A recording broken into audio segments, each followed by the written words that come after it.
திருவொற்றியூரில் வாயுக்கசிவு ஏற்பட்டதாக கூறப்பட்ட தனியார் பள்ளி இன்று திறக்கப்பட்டது. திருவொற்றியூரில் அமைந்துள்ள தனியார் பள்ளியில் பயின்ற மாணவர்களுக்கு கடந்த மாதம் திடீரென வாந்தி மயக்கம் ஏற்பட்டது.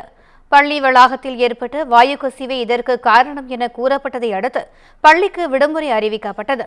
தொடர்ந்து கடந்த 4ஆம் தேதி மீண்டும் பள்ளி திறக்கப்பட்ட நிலையில் 9 மாணவிகளுக்கு மீண்டும் மயக்கம் ஏற்பட்டது. இதனையடுத்து பள்ளி மூடப்பட்டு நவீன எந்திரங்களை கொண்டு பள்ளி வளாகத்தில் காற்றின் மாசு குறித்து சோதனையிடப்பட்டது. ஆனால் வாயுக்கசிவுக்கான காரணத்தை கண்டுபிடிக்க முடியவில்லை என மாசு கட்டுப்பாட்டு வாரிய அதிகாரிகள் தெரிவித்ததாக கூறப்படுகிறது. இதன் தொடர்ச்சியாக 10, 11 மற்றும் 12ஆம் வகுப்பு மாணவர்களுக்கு இன்று மீண்டும் வகுப்புகள் தொடங்கப்பட்டன. பெற்றோர்களுடன் பள்ளி நிர்வாகம் சார்பில் நடைபெற்ற பேச்சுவார்த்தை கூட்டத்தில் அனைத்து மாணவர்களுக்கும் பாதுகாப்பான சூழல் ஏற்படுத்தி தரப்படும், இனி இதுபோன்ற பிரச்சனைகள் ஏற்படாமல் தடுக்க நடவடிக்கை எடுக்கப்படும் என உத்தரவாதம் அளிக்கப்பட்டது.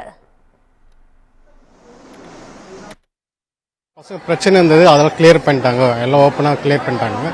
அவங்க முழு பொறுப்பு ஏற்றுக்கிறாங்க. நாங்கள் ஸ்கூல் மேனேஜ்மெண்ட்டு அதை நம்பி நாங்கள் அவங்க பார்த்துக்கிறேன், கேர் பண்ணுறேன்னு சொல்லியிருக்காங்க. அதனால ஓகேவா இருக்கும்னு தோணுச்சு. நாங்களும் ஒத்துழைச்சி வந்திருக்கோம். தொடர்ந்து குமுதம் செய்தியாளருக்கு பேட்டியளித்த பள்ளி முதல்வர் ரூத் வனிதா படிப்படியாக மற்ற வகுப்புகளுக்கும் பள்ளி திறக்கப்படும் என தெரிவித்தார்.